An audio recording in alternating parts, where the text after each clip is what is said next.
మీ అందరికీ ఇంకో 2 minutesలో ఒక చిన్న సర్ప్రైజ్ ఇస్తాను. Words about Amar. Amar is a nice bye. Little ఏంటంటే వాడు కొంచెం చిన్న అంత చెడ్డోడు కాదు, 100% చెడ్డోడు కాదు. సరే వాళ్ళు ఏం చెప్తారా, వాళ్ళు ఏం మాట్లాడుకుంటారు, పిల్లలు వాళ్ళు ఏం మాట్లాడుకుంటారు నాకు అనవసరం, కానీ చెడ్డోడు కాదు. నేను అందరికీ ఒకటి కొంత ఏమి పోర్ట్రే చేశారంటే హౌస్లో నేను అమర్ని సతాయించేవాడిని అని చేశారు. మేమిద్దరం అనుకున్నది, నేను క్లియర్గా చెప్పాను, నువ్వు నాతో సరదా, ఎందుకంటే వాడి దగ్గర ఆర్టిస్ట్గా ఒక టైమింగ్ ఉంది ఆ పిల్లాడి దగ్గర. సో ఆ టైమింగ్ని నేను తీసుకొని నేను మాట అంటే వాడు రియాక్ట్ అవ్వటం అనేది కాన్సెప్ట్.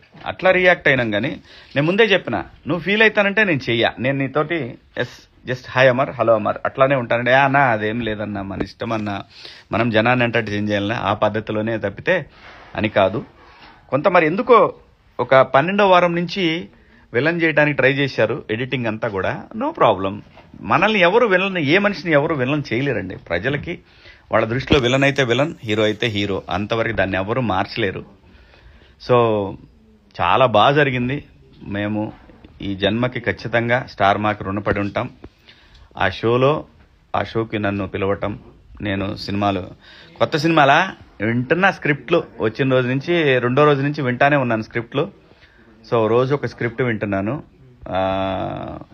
సో ఇంకా ఏది ఫైనల్ అవ్వలేదు.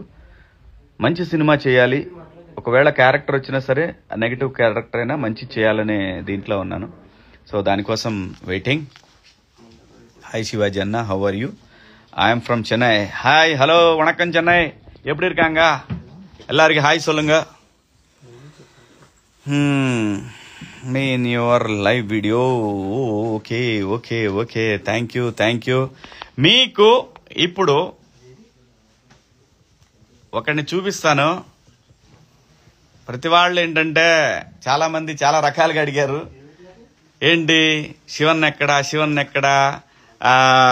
ప్రశాంత్ కోర్టు దగ్గరికి వెళ్ళలేదు.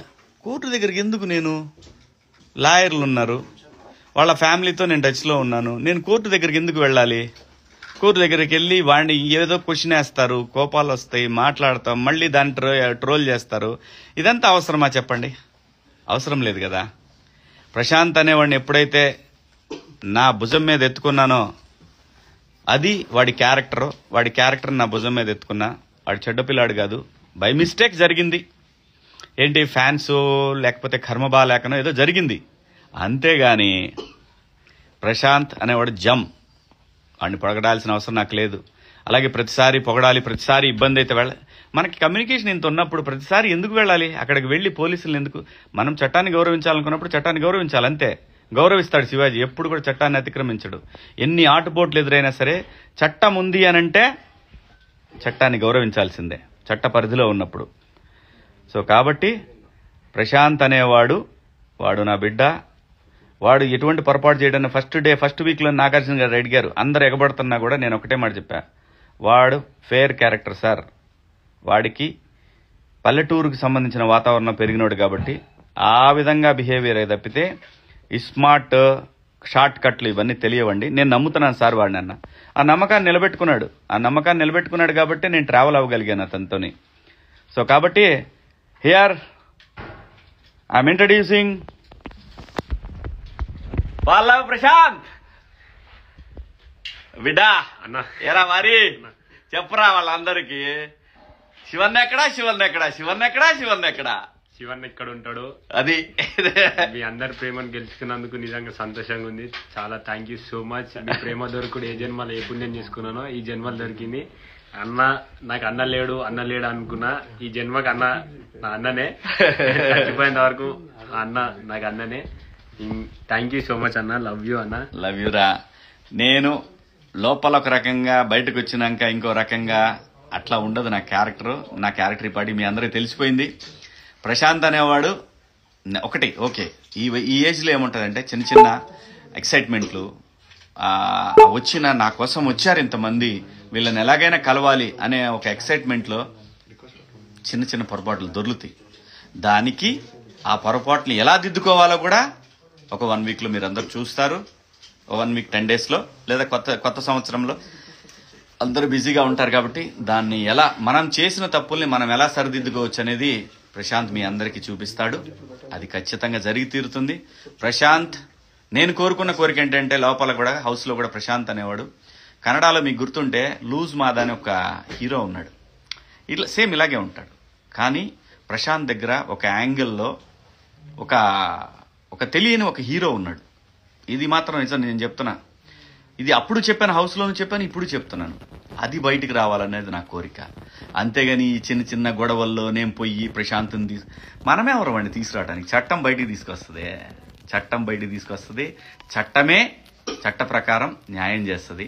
ప్రశాంత్కి న్యాయం జరిగింది కాబట్టి మా తల్లి జడ్జమ్మ గారు మంచిగా బ్రహ్మాండంగా తనకి బెయిల్ ఇచ్చి తనని జాగ్రత్తగా ఆల్ ది బెస్ట్ నాన్న అని చెప్పారు మేడం గారు. అమ్మ మీకు నమస్కారం అమ్మ. న్యాయం ఎప్పటికీ న్యాయం వైపు ఉంటుంది. ధర్మం ఎప్పుడు కూడా గెలుస్తుంది. ప్రశాంత్ బాధితుడు, నిందితుడు కూడా కాదు. ఆ రోజు జరిగిన చిన్న పొరపాటు ఏంటంటే ప్రశాంత్ ఆ రోజున తన కోసం వచ్చిన వాళ్ళ కోసం ఆ ర్యాలీలో పాల్గొనటం అనేది, స్టూడియో దగ్గర నుంచి పాల్గొనకపోతే చాలా బాగుండేదని పోలీసు వారు అనుకున్నారు. సో చిన్న కమ్యూనికేషన్ గ్యాప్. ప్రశాంత్ అన్ని ఇప్పుడు జరిగినటువంటి చిన్న మిస్టేక్ను కూడా సరి చేసుకుంటాడు. అది ఎలా సరి చేసుకోవాలో కూడా నాకు చేతనైనంత తనకి నేను చెప్పాల్సింది చెప్తాను. సరి చేసుకుంటాడు. ఇందులో ఏమి ఇక్కడేమీ మర్డర్ కేసులో, క్రిమినల్ కేసులో, లేకపోతే ఇంకో రకంగా ఏం లేదు. మాకు హౌస్లో కూడా నాగార్జున గారు ఆ హౌస్లోకి వెళ్ళిన తర్వాత బయటకు వచ్చేటప్పుడు ఏం జరుగుద్ది అనేది ఆ 15 వారాల్లో చెప్పారు. బయటకు వెళ్ళినాక ఎలాగా ఉంటుంది మీ లైఫ్ అనేది. నిజంగా థ్యాంక్ యూ నాగ్ సార్. చాలా మంచి మాటలు చెప్పారు. మీ అనుభవం, మీరు షో నడిపిన విధానం మాకు చాలా చాలా చాలా ఎన్నో నేర్పించింది. అలాగే స్టార్ మాకి కూడా కృతజ్ఞతలు. ఒక టీవీ ఛానల్ నడపాలంటే వాళ్ళకు కూడా కొన్ని స్ట్రాటజీలు ఉంటాయి. ఎవరు గెలిచారు, ఎలా గెలిచారు, అలా ఏమైంది, ఇలా ఏమైందని కాదు. స్టార్ మా తన లెవెల్లోనే తన షోకి ఎలాగైతే ఉండాలనుకొని వాళ్ళు ఎలాగైతే నడిపారో దాన్ని కూడా అప్రిషియేట్ చేస్తున్నాం. అందులో ఎటువంటి నాకేదో అన్యాయం జరిగింది, లేదంటే ఎవరికి అన్యాయం జరిగింది, లేదా అమర్కి ఇవేమీ కాదు. అల్టిమేట్గా ప్రజల తీర్పు ప్రశాంత్ వైపు ఉంది. We have to respect that. అలాగే జరిగింది. నువ్వు రెస్పెక్ట్ చేయకపోయినా కానీ నువ్వెవడో రెస్పెక్ట్ చేయడానికి, అది ప్రజల నిర్ణయం. అలాగే రైతు బిడ్డ కామన్ మ్యాన్కి నేను ఎప్పుడు కూడా ఒకటే అని అడిగేవాడిని లోపల, కామన్ మ్యాన్ ఎప్పుడన్నా 10 వారాలు వచ్చాడా అంటే పట్టుమని 7-8 వారాలు కూడా లేడు అన్నారు. అది మైండ్లో పెట్టుకున్నా. నువ్వు ఉంటావురా, నువ్వు చేస్తావురా అని కూడా నేను ఎప్పుడు అనలా. ఎందుకంటే వాడి గేమే వాడిని కాపాడింది, వాడి గేమే వాడిని నడిపించింది. సో దాని ప్రకారమే కామన్ మ్యాన్ గెలవాలని మనస్ఫూర్తిగా కోరుకున్నాను. ఆ విధంగానే వాడు గెలిచాడు. మీ అందరి హృదయాలు గెలుచుకున్నాడు. నేను గెలిచినా ఒకటే, వాడు గెలిచినా ఒకటే, ఎవరు గెలిచినా మా ముగ్గురులో ఎవరు గెలిచినా ఒకటే అనుకున్నాం. దేనికి కూడా తగ్గాలి పెరగాలి అనేది ఎక్కడా లేదు మా ముగ్గురులో ఎవరు గెలిచినా ముగ్గురం గెలిచినట్టే అనుకున్నాం. మా సత్యం 24 ఫ్రేమ్స్ ఛానల్ని సబ్స్క్రైబ్ చేసుకుని బెల్ ఐకాన్ని యాక్టివేట్ చేసి లైక్ చేయగలరు, షేర్ చేయగలరు.